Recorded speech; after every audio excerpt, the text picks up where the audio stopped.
श्री विष्णु दोस्तों, आपका मेरे चैनल में स्वागत है। आज हम आपके लिए अतश्री बृहस्पतिवार व्रत कथा लेकर आए हैं। प्राचीन काल में एक राजा राज करते थे। वे बड़े प्रतापी तथा दानी थे। वे प्रतिदिन मंदिर में दर्शन करते तथा गुरु ब्राह्मण की सेवा किया करते थे। उनके दरवाजे पर से कोई निराश नहीं जाता था। वह हर गुरुवार का व्रत तथा पूजन करते और दीन गरीब की सहायता करते थे। किंतु यह बातें उनकी रानी को अच्छी नहीं लगती थी। वह न व्रत करती और न किसी को पाई तक दान देती थी। राजा को भी ऐसा करने से मना करती थी। एक दिन की बात है, राजा शिकार खेलने जंगल में गए थे। घर पर रानी और उसकी दासी थी। उस समय देवगुरु बृहस्पति जी साधु का रूप धारण कर उस राजा के दरवाजे पर भिक्षा मांगने आए तो रानी कहने लगी, हे साधु महाराज, मैं इस दान और पुण्य से बहुत तंग आ गई हूँ। मुझसे तो घर का कार्य ही समाप्त नहीं होता। इस काम के लिए तो मेरे पतिदेव बहुत हैं। अब इस प्रकार की आप कृपा करें कि यह सब धन आदि नष्ट हो जावे तथा मैं सुख से सो सकूं। साधु बोले, हे देवी, तुम बड़ी विचित्र हो। संतान धन से कोई दुखी नहीं होता है, इसको सभी चाहते हैं। पापी भी पुत्र एवं धन की इच्छा करता है। अगर आपके पास धन है तो भूखे मनुष्यों को भोजन एवं पानी की प्याऊ लगवाओ, ब्राह्मणों को दान दो, धर्मशाला, कुआं, तालाब, बावड़ी, बाग, बगीचा आदि का निर्माण करवाओ, निर्धन मनुष्यों की कुमारी कन्याओं का विवाह करवाओ और अनेकों यज्ञ आदि धर्म कार्य हैं। इस प्रकार के कर्मों के करने से तुम्हारा कुल और तुम्हारा नाम लोक प्रसिद्ध होकर अंत में स्वर्ग की प्राप्ति होगी। किंतु वह रानी इन बातों से खुश नहीं हुई। वह बोली, महाराज, मुझे ऐसे धन की आवश्यकता नहीं जिसका मैं और अन्य मनुष्यों को दान दूं तथा जिसको रखने में उठाने में मेरा सब समय बर्बाद हो। साधु ने कहा, हे देवी, यदि तुम्हारी ऐसी इच्छा है तो मैं तुम्हें कहता हूँ वैसा ही करो। बृहस्पतिवार के दिन घर को पोत कर अपने सिर के बालों को धोते हुए स्नान करना।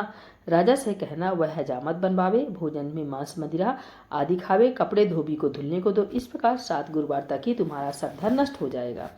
ऐसा कहकर साधु चले गए। रानी ने साधु के बताए वचन के अनुसार वैसा ही किया और 3 बृहस्पतिवार ही बीते कि उनका संपूर्ण धन नष्ट हो गया। भोजन के लिए दोनों समय भूखे तरसने लगे और संसार के सभी रोगों से घिर गए। तब राजा ने रानी से कहा, तुम यहीं पर रहो, मैं दूसरे देश को जाता हूँ, क्योंकि यहाँ पर मुझे सभी जानते हैं, इसलिए कोई कार्य भी नहीं कर सकता। ऐसा कहकर राजा परदेश चला गया। वहां जंगल से लकड़ी काट कर शहर में बेचकर अपना जीवन व्यतीत करने लगा। इधर राजा के घर रानी और दासी भारी दुखी हुई गई। वे किसी दिन बिना भोजन ही जल पीकर रह जाती थी। एक बार जब रानी और दासी को 7 रोज बिना भोजन के व्यतीत हो गए, तब रानी ने अपनी दासी से कहा, हे दासी, यहाँ पास ही के नगर में मेरी बहन रहती है। वह बड़ी धनवान है। तू उसके पास जा और वहां से 5 सेर बीजर मांग ला दे, जिससे कुछ समय के लिए गुजारा हो जावे। रानी की आज्ञा मानकर दासी उसकी बहन के यहाँ गई। रानी की बहन उस समय पूजा कर रही थी। उस रोज बृहस्पतिवार का दिन था। जब दासी ने रानी की बहन को देखा तो उससे बोली, हे रानी, मुझे तुम्हारी बहन ने भेजा है, अतः मेरे लिए 5 सेर बेचर दे दो। दासी का अनेक बार कहने पर भी रानी ने कुछ उत्तर न दिया, क्योंकि वह उस समय बृहस्पतिवार के व्रत की कथा सुन रही थी। जब दासी को उत्तर नहीं मिला तो वह बहुत दुखी हुई तथा क्रोध भी आया और लौटकर अपने गाँव में रानी के पास आकर बोली, हे रानी, तुम्हारी बहन छोटे मनुष्य से बात नहीं करती। जब मैंने उसे बार बार कहा तो भी उसने किसी प्रकार का उत्तर नहीं दिया। मैं लौटकर चली आई। रानी बोली, हे दासी, इसमें उसका कोई दोष नहीं है। जब बुरे दिन आते हैं तो कोई सहारा नहीं देता। अच्छे और बुरे का पता आपत्तिकाल में ही लगता है। जैसी ईश्वर की इच्छा होगी वही होगा। यह सब हमारे भाग का दोष है। उधर उस रानी ने देखा कि मेरी बहन की दासी आई थी, पर मैं उससे नहीं बोली। इससे वह बहुत दुखी हुई होगी। यह सोचकर कथा को सुन भगवान का पूजा समाप्त करके वह अपनी बहन के घर चली गई। वहां अपनी बहन से कहने लगी कि हे बहन, मैं बृहस्पतिवार का व्रत कर रही थी। तुम्हारी दासी गई, परंतु जब तक कथा होती है तब तक बहन ना उठते हैं और ना बोलते हैं, इसलिए मैं ना बोली। कहो दासी क्यों गई थी? रानी बोली, बहन, हमारे घर यहाँ खाना नहीं था, इसलिए मैंने दासी को तुम्हारे पास 5 सेर बीजर लेने को भेजी थी। रानी बोली, देखो, बृहस्पतिवार भगवान सबकी मनोकामना पूर्ण करते हैं। देखो, शायद तुम्हारे घर में अनाज रखा हो। इस प्रकार बहन के वचन जब रानी ने सुने तो वह घर के अंदर गई और वहां उसे एक घड़ा बीजर का भरा मिल गया। अब तो रानी और दासी बहुत ही प्रसन्न हुई। तब दासी कहने लगी, हे रानी, देखो, वैसे हमको जब भोजन नहीं मिलता तो हम रोज ही व्रत करते हैं। अगर इनसे व्रत की विधि और कथा पूछ ली जावे तो उसे हम भी करेंगे। तब उस रानी ने अपनी बहन से पूछा, हे बहन, बृहस्पतिवार के व्रत की कहानी क्या है और यह व्रत कैसे करना चाहिए? तब उसने कहा, हे बहन, गुड़ के व्रत में चना की दाल, गुड़, मुनक्का से विष्णु भगवान का केले की जड़ में पूजन करे तथा दीपक जलावे, पीला भोजन करे, कथा सुने। ऐसा करने से गुरु भगवान प्रसन्न हो अन्न, धन, पुत्र, परिवार देते हैं और सभी मनोकामना पूर्ण करते हैं। तब रानी और दासी दोनों ने निश्चय किया कि हम भी बृहस्पति भगवान का पूजन अवश्य करेंगे। 7 रोज बाद जब बृहस्पतिवार आया तो उन्होंने व्रत रखा। दासी उस में जाकर चना व गुड़ बीन लाई और उसकी दाल से केले की जड़ के सहित विष्णु भगवान का पूजन किया। किंतु पीला भोजन कहाँ से आवे विचार कर बड़ी दुखी हुई। किंतु उनके व्रत से गुरु भगवान प्रसन्न हो 2 थालों में सुंदर पीला भोजन लेकर आए और दासी को देकर बोले, हे दासी, यह तुम्हारे और रानी के लिए भोजन है, तुम दोनों इसी भोजन को करना। दासी भोजन पाकर बड़ी प्रसन्न होकर रानी से बोली, रानी जी भोजन कर लो। रानी को इस विषय में कुछ पता नहीं था, इसलिए वह बोली, अरे दासी तू ही भोजन कर, क्योंकि तुम्हारी व्यर्थ में हंसी उड़ाती है। दासी बोली, एक महात्मा भोजन दे गए हैं। रानी कहने लगी, वह भोजन तेरे ही लिए दे गए हैं, तू ही भोजन कर ले। दासी ने कहा, वह महात्मा हम दोनों को 2 थालों में भोजन दे गए हैं, इसलिए हम और तुम दोनों ही साथ साथ भोजन करेंगी। इस प्रकार रानी और दासी दोनों ने गुरु भगवान को नमस्कार करके भोजन किया। अब तो वह हर बृहस्पतिवार को गुरु भगवान का व्रत और विष्णु भगवान का पूजन करने लगी। बृहस्पति भगवान की कृपा से फिर रानी और दासी के पास काफ़ी धन हो गया। रानी फिर उसी प्रकार आलस करने लगी। तब दासी बोली, देखो रानी, तुम पहले इसी प्रकार आलस किया करती थी, तुम्हें धन के रखने में कष्ट होता था, इस कारण सभी धन नष्ट हो गया। अब गुरु भगवान की कृपा से पुनः धन प्राप्त हुआ है, तो फिर तुम्हें आलस होता है। बड़ी मुसीबतों के बाद हमने यह धन पाया है, इसलिए हमें दान पुण्य करना, भूखे मनुष्यों को भोजन कराना, प्याऊ लगवाना, ब्राह्मणों को दान देना, कुआं तालाब बावड़ी आदि का निर्माण करवाना, मंदिर पाठशाला बनाकर दान देना चाहिए। कुमारी कन्याओं का विवाह करवाकर धन को अच्छे और धार्मिक कार्यों में खर्च करो, जिससे तुम्हारा और तुम्हारे कुल का यश फैलकर तुम्हें स्वर्ग प्राप्त होगा तथा तुम्हारे पितर प्रसन्न होंगे। रानी ने इस प्रकार के सभी कार्य करने प्रारंभ कर दिए, जिसका उसका काफ़ी यश फैलने लगा। इधर राजा प्रदेश में जाकर दुखी रहने लगा। प्रतिदिन जंगल से लकड़ी बीन कर लाता और उन्हें शहर में बेचकर अपने दुखी जीवन को बड़ी कठिनाई से व्यतीत करता था। एक दिन राजा दुखी होकर अपनी पुरानी बातों को याद करके रोने लगा। तब उस जंगल में से बृहस्पति देव एक साधु का रूप धारण कर आ गए और राजा के पास आकर बोले, हे लकड़हारे, तुम इस सुनसान जंगल में किस चिंता में बैठे हो, मुझको बतलाओ। यह सुनकर राजा नेत्रों में पानी भर लाया और साधु की वंदना कर बोला, हे प्रभु, आप सब कुछ जानने वाले हो। इतना कहकर साधु को अपनी संपूर्ण कथा बतला दी। महात्मा स्वभाव से ही दयालु होते हैं। बोले, हे राजा, तुम्हारी स्त्री ने बृहस्पति देव का अपराध किया था, जिस कारण तुम्हारी यह दशा हुई है। अब तुम किसी प्रकार की चिंता मत करो, भगवान तुम्हें पहले से अधिक धनवान करेंगे। देखो, तुम्हारी स्त्री ने गुरुवार का व्रत आरंभ कर दिया है और तुम मेरा कहा मानकर बृहस्पतिवार को व्रत करके चने की दाल और गुड़ जल के लोटे में डालकर केले का पूजन कर कथा सुनो, भगवान तुम्हारी सब मनोकामनाओं को पूर्ण करेंगे। साधु को प्रसन्न देख राजा बोला, हे प्रभु, मुझे लकड़ी बेचकर इतना पैसा नहीं मिलता जिससे भोजन करने के उपरांत कुछ बचा सकूं। मैंने रात को स्वप्न में अपनी रानी को व्याकुल देखा है, मेरे पास कुछ भी नहीं है जिससे मैं उसकी खबर मंगा सकूं, और फिर मैं कौन सी कथा सुनूं यह मुझको कुछ भी मालूम नहीं है। साधु ने कहा, हे राजा, तुम किसी बात की चिंता मत करो।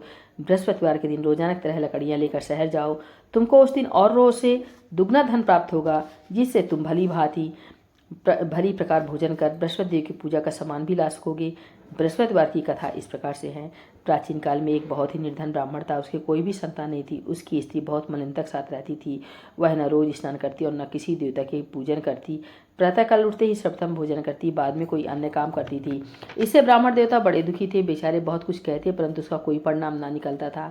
भगवान की कृपा से ब्राह्मण की स्त्री घर से कन्या रूपी रत्न पैदा हुआ। वह कन्या अपने पिता घर में बड़ी होने लगी। पूर्व संयोग से बालिका प्रातः स्नान करके विष्णु भगवान का जप करने लगी तथा बृहस्पतिवार को व्रत करने लगी।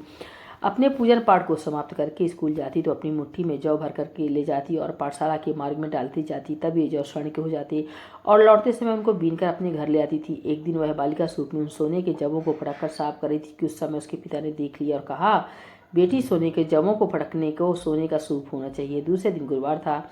इस कन्या ने व्रत रखा और बृहस्पति देव से प्रार्थना करके कहने लगी, हे प्रभु, मैंने आपकी पूजा सच्चे मन से की हो तो मेरे लिए सोने का सूप दे दो। बृहस्पति देव ने उसकी प्रार्थना स्वीकार कर ली। रोजाना की तरह वह कन्या जौ फैलाती हुई जाने लगी। जब लौट कर जौ बिन रही थी तो बृहस्पति देव की कृपा से वही सोने का सूप भी मिल गया और उससे वह घर ले आई और उससे जौ साफ करने लगी, परंतु उसकी माँ का वही ढंग रहा। एक दिन की बात है, वह कन्या सोने के सूप में सोने के जौ को साफ कर रही थी। उस समय उस राज्य का राजपुत्र वहां होकर निकला। वह इस कन्या के रूप और कार्य को देखकर मोहित हो गया और अपने महल में जाकर भोजन तथा जल त्याग कर उदास होकर लेट गया। राजा इस समाचार को पाकर अपने प्रधानमंत्रियों के साथ उसके पास गया और बोले, बेटा, तुम्हें किस बात का कष्ट है? किसी ने तुम्हारा अपमान किया है अथवा कोई और कारण है सो कहो, मैं वही कार्य करूंगा जिससे तुम्हें प्रसन्नता हो। अपने पिता की बात सुनकर वह बोला, मुझे आपकी कृपा से किसी बात का दुख नहीं है और न किसी ने मेरा अपमान किया है, परंतु मैं उस लड़की के साथ विवाह करना चाहता हूँ जो सोने के सूप में सोने के जौ साफ कर रही थी। राजा यह सुनकर आश्चर्य पड़ गया और बोला, हे बेटा, इस प्रकार की कन्या का भी पता तुम ही लगाओ, मैं इसके साथ तेरा विवाह अवश्य करवा दूंगा। राजकुमार ने राजा को उस लड़की घर का पता बतला दिया। तब मंत्री उस लड़की घर गए और ब्राह्मण को राजा का कहा सभी हाल बतलाया। ब्राह्मण देवता राजकुमार के साथ अपनी कन्या का विवाह करने के लिए तैयार हो गया और विधि विधान के अनुसार ब्राह्मण कन्या का विवाह राजकुमार के साथ हो गया। कन्या के घर जाते ही पहले की भांति उस ब्राह्मण देवता के घर में गरीबी का निवास हो गया। अब भोजन के लिए भी अन्न बड़ी मुश्किल से प्राप्त होने लगा। एक दिन बहुत दुखी होकर ब्राह्मण देवता अपनी पुत्री के पास गए। बेटी ने पिता को दुखी अवस्था में देखा, उनसे अपनी माँ का कुशल हाल पूछा। तब ब्राह्मण ने अपने सभी हाल कहा। कन्या ने बहुत संधर्म कर अपने पिता को विदा किया। इस प्रकार उस ब्राह्मण का कुछ समय सुख पूर्वक व्यतीत हुआ, किंतु कुछ दिन बाद फिर वही हाल हो गया। ब्राह्मण फिर अपनी कन्या के यहाँ गया और सभी हाल कहा तो लड़की बोली, हे पिता, आप माता जी के यहाँ दिवाला हो, मैं उनसे सभी बात ठीक ठीक कह दूंगी। पुत्री की सलाह मानकर वह ब्राह्मण देवता अपनी स्त्री को लेकर वहां पहुंचे तो पुत्री अपनी माँ को समझाने लगी, हे माँ, तुम प्रातःकाल उठा करो, प्रथम स्नान करके विष्णु का पूजन किया करो तो सब दैत्य नष्ट हो जाएगी। परंतु उसकी माँ ने एक भी बात नहीं मानी और प्रातःकाल उठकर अपनी पुत्री के बच्चों के चूचन को खा लेती थी और जब पुत्री पूजन आदि के लिए कहती तो वह कह देती थी, मैंने तो खा लिया है। एक दिन यह सुनकर उसकी पुत्री को बहुत गुस्सा आया और एक रात उसे कोठरी में से सभी सामान निकालकर उस ब्राह्मणी को उसमें बंद कर दिया। प्रातःकाल होते ही उसमें से निकाला और स्नानादि करा के पाठ करवाया तो उस ब्राह्मणी की बुद्धि ठीक हो गई और फिर तो पूजन तथा हर बृहस्पतिवार को वह व्रत कर रखने लगी। अब तो व्रत के प्रभाव से वह ब्राह्मणी बहुत धनवान हुआ, पुत्रवान हो गई और अंत में वह स्वर्ग के लिए गई तथा वह ब्राह्मण भी सुख होकर स्वर्ग को चला गया। इस प्रकार कथा कहकर वह साधु देवता वहां से लोप हो गए। धीरे धीरे समय व्यतीत होने पर बृहस्पतिवार का दिन आया। राजा जंगल से लकड़ी काट कर बेचने गया। उसे उस दिन और दिन से अधिक पैसा मिला। राजा ने चना गुड़ आदि लाकर गुरुवार का व्रत किया। उस दिन से उसके सभी कठिनाइयां दूर होने लगी। परंतु जब दोबारा गुरुवार का दिन आया तो राजा बृहस्पतिवार का व्रत करना भूल गया। इस कारण बृहस्पति भगवान नाराज हो गए। संयोग से तब विष्णुनगर के राजा ने विशालक के आयोजन किया तथा शहर में यह घोषणा करा दी कि कोई भी मनुष्य अपने घर भोजन ना बनावे, ना अग्नि जलावे, सभी जनता मेरे यहाँ भोजन करने आवे। जो इस आज्ञा को ना मानेगा उसके लिए फांसी की सजा दे दी जाएगी। इस प्रकार की घोषणा संपूर्ण नगर में करवा दी गई। राजा की आज्ञा अनुसार शहर के सभी लोग भोजन करने गए, लेकिन लकड़हारा कुछ देर से पहुंचे, इसलिए राजा उसको स्वयं अपने साथ महल में लिवा कर ले गए और ले जाकर उसे भोजन करा रहे थे तो रानी की दृष्टि उस स्कूटी पर पड़ी जिस पर उसका हाथ लटका हुआ था। वह वहां पर दिखाई नहीं दिया। रानी ने निश्चय किया कि मेरा हार इस मनुष्य ने चुरा लिया है। उसी समय पुलिस को बुलाकर उसको जेल खाने में डलवा दिया। जब राजा लकड़हारा जेल खाने में पड़ गया और बड़ा दुखी होकर विचार करने लगा कि न जाने किस पूर्व जन्म के कर्म से मेरे लिए दुख प्राप्त हुआ और उसी साधु को याद करने लगा जो कि जंगल में मिला था। उसी समय तत्काल बृहस्पति जी साधु के रूप में प्रकट हो गए और उसकी दशा देखकर कहने लगे, अरे मूर्ख, तूने बृहस्पति देवता की कथा नहीं करी, इस कारण तेरे लिए दुख प्राप्त हुआ। अब चिंता मत कर, बृहस्पतिवार के दिन जेल खाने के दरवाजे पर 4 पैसे पड़े मिलेंगे, उनसे तू बृहस्पति देव का पूजन करना तो तेरे सभी कष्ट दूर हो जाएंगे। बृहस्पतिवार के दिन उसे 4 पैसे मिले। राजा ने कथा की तो उसी रात्रि को बृहस्पति देव ने उस नगर के राजा को सपने में कहा, हे राजा, तुमने जिस आदमी को जेल खाने में बंद कर दिया वह निर्दोष है, उसे छोड़ दो। रानी का हार उसी खूंटी पर लटका हुआ है, अगर तू नहीं छोड़ेगा तो मैं तेरे राज को नष्ट कर दूंगा। इस प्रकार के रात के सपनों को देख राजा प्रातःकाल उठा हार खूंटी पर हार को टंगा देखकर लकड़हारे को बुलाकर क्षमा मांगी तथा राजा के योग्य सुंदर वस्त्र आभूषण देकर विदा किया तथा गुरुदेव की आज्ञा के अनुसार राजा प्रदेश में बृहस्पतिवार का व्रत करते हुए आनंदपूर्वक रहने लगा। अब एक दिन रानी और दासी विचार करने लगे कि न जाने राजा किस प्रकार से उनकी कोई खबर ही नहीं मिली। तो गुरु भगवान से उन्होंने प्रार्थना की। भगवान ने रात में राजा से स्वप्न में कहा कि हे राजा, उठ, तेरी रानी तुझको याद करती है, तू अपने देश को चला जा। राजा प्रातःकाल उठा और विचार करने लगा। स्त्री जात खाने और पहनने की संगनी होती है, पर वह भगवान की आज्ञा मानकर अपने नगर के लिए चल दिया।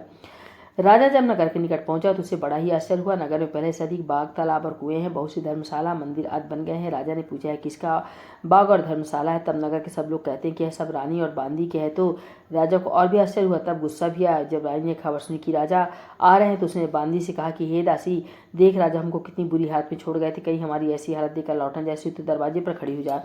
आज्ञा अनुसार दासी दरवाजे पर खड़ी हो गई और जब राजा आए तब उन्हें लिवा लाई। तब राजा ने क्रोध करके अपनी तलवार निकाली और पूछने लगा, बताओ यह धन तुम्हें कैसे प्राप्त हुआ? तब रानी ने कहा, हमें यह सब धन बृहस्पति जी के व्रत के प्रभाव से प्राप्त हुआ है। यह सुन राजा ने निश्चय किया कि 7 रोज बाद तो सभी बृहस्पति देव का पूजन करते हैं, परंतु मैं अब रोजाना दिन में 3 बार कथा कहा करूंगा और रोज व्रत किया करूंगा। अब हर समय राजा के दुपट्टे में चने की दाल बंधी रहती और दिन में 3 बार कथा कहता। एक दिन राजा ने विचार किया, चलो अपनी बहन के यहाँ हो आवे। इस प्रकार निश्चय कर राजा घोड़ी पर सवार हो अपनी बहन के यहाँ चलने लगा। मार्ग में उसने देखा कि कुछ आदमी एक मुर्दे को लिए जा रहे हैं। राजा उनसे कहने लगा, अरे भैया, मेरी बृहस्पतिवार की कथा सुन लो। वे बोले, लो, हमारा आदमी मर गया, इसको अपनी कथा की पड़ी है। परंतु कुछ आदमी बोले, अच्छा कहो, हम तुम्हारी कथा सुनेंगे।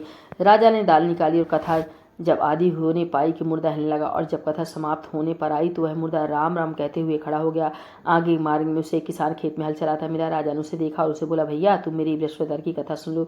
किसान बोला, जब तक मैं तेरी कथा सुनूंगा तब तक 4 हरैया जोत लूंगा, जा चल यहाँ से। राजा आगे चलने लगा। राजा खटते ही बैल पछाड़ खाकर गिर गए और उसके पेट में जोर का दर्द होने लगा। उस समय उसकी माँ रोटी लेकर आई। उसने यह देखा तो अपने पुत्र से सवाल पूछा और उस बेटे ने सवाल कह दिया। बुढ़िया दौड़ी दौड़ी उस घुड़सवार राजा के पास गए। उससे बोली, मैं आपकी कथा सुनूंगी, तुम कहो तथा मेरे खेत पर चलकर कहो। राजा ने बुढ़िया खेत पर कहानी कही, जिससे वे बैल उठकर खड़े हुए और किसान के पेट का दर्द भी बंद हो गया।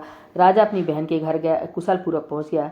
बहन ने भाई खूब मेहमानी की। दूसरे दिन प्रातःकाल राजा ने अपनी बहन से कहा कि ऐसा कोई मनुष्य जिसने भोजन न किया हुआ मेरी बृहस्पतिवार की कथा सुन ले। बहन बोली, हे भैया, यह देश ऐसा ही है, सर्वप्रथम यहाँ सभी लोग भोजन करते हैं। अगर कोई पड़ोस में तो देखा हो। ऐसा कह वह देखने चली गई, लेकिन कोई व्यक्ति बिना भोजन किए नहीं मिला। केवल एक कुम्हार मिला जिसका लड़का बीमार था। उसके यहाँ 3 रोज से किसी ने भोजन नहीं किया था। रानी ने अपने भाई की कथा सुनने के लिए कुम्हार से कहा। वह तैयार हो गया। राजा ने वहां जाकर बृहस्पतिवार की कथा कही, जिसे सुनकर कुम्हार का लड़का ठीक हो गया। अब तो राजा की प्रशंसा होने लगी। एक दिन राजा ने अपनी बहन से कहा, हे बहन, हम अपने घर के लिए जाएंगे, तुम भी तैयार हो जाओ। यह बात बहन ने अपनी सास से कही। सास बोली, तेरे भाई के कोई संतान नहीं है, अतः तू बिना बच्चों के जाना। बहन ने भैया से यह सब बातें कही। राजा बोला, जब कोई बालक नहीं चलेगा तो तुम ही चलकर क्या करोगी। बड़े दुखी मन से राजा अपने नगर को लौटा और रानी से कहा, हम संतानहीन हैं, हमारा मुंह देखने का धर्म नहीं है और कुछ भोजन आज नहीं किया। रानी बोली, हे प्रभु, बृहस्पति ने हमें सब कुछ दिया है, वे हमें संतान अवश्य देंगे। उसी रात को बृहस्पति ने राजा से स्वप्न में कहा, हे राजा, उठ, सभी सोच त्याग दे, तेरी रानी गर्भ से है। राजा को बड़ी खुशी हुई। 9वें महीने में उसके पुत्र पैदा हुआ। यह समाचार सुनकर बहन बहुत खुश हुई तथा बधाई लेकर अपने भाई के यहाँ आई। तब रानी ने कहा, बुलाने पर नहीं आई, बिना बुलाए आई। नंद बोली, भाभी, मैं इस प्रकार न कहती तो तुम्हें संतान कैसे प्राप्त होती। बृहस्पति देव ऐसे ही हैं, जैसे जिनके मन में कामनाएं होती हैं वे सभी को पूर्ण करते हैं। जो भावना से प्रेम पूर्वक बृहस्पतिवार का व्रत करके उनकी कथा सुनता अथवा सुनाता है, बृहस्पति देव उसकी सभी मनोकामनाएं पूरी करते हैं। प्रेम से बोलो भक्तजनों, बृहस्पति देव भगवान की जय, विष्णु भगवान की जय। दोस्तों, कथा अगर अच्छी लगे तो प्लीज़ लाइक और नए हैं तो चैनल को सब्सक्राइब कर लीजिए। नमस्कार।